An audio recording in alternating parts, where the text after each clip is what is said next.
Aujourd'hui, les amis, je vais vous raconter l'histoire de Paco la pomme. Une petite pomme qui va nous aider à savoir quoi faire quand la colère nous envahit. Un jour, Paco la pomme se précipite dans la cour dès que la classe est terminée. Il a vraiment envie d'être le premier sur le toboggan parce que c'est son activité préférée. Au moment où il arrive au pied de l'échelle du toboggan, un enfant plus grand, Badri la banane, lui passe devant rapidement et glisse sur le toboggan en premier. Ceci met Paco la pomme très en colère. Il crie très fort après Badri et lui donne un coup de poing en plein dans le visage. Alors, Badri tombe par terre et se met à pleurer. Leur maîtresse, Madame Raisin, vient voir ce qui se passe.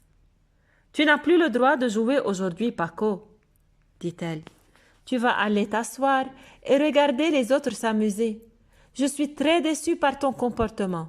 Pendant que tu restes assis en regardant les autres, tu vas réfléchir à ce que tu as fait. Cela met Paco encore plus en colère. Pendant toute la récréation, il reste assis sur le bord de la cour à réfléchir à ce qu'il a fait.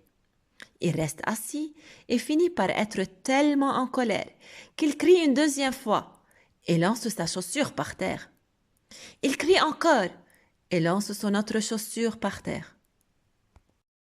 Madame Raisin téléphone à la mère de Paco pour qu'elle vienne le chercher plus tôt ce jour-là. Mes amis, Paco la pomme a le droit de se mettre en colère. On a le droit de se mettre en colère.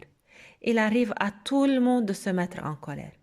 C'est la façon dont on réagit à notre colère qui est bonne ou mauvaise. Quelle est la bonne façon de dire aux autres qu'on est en colère?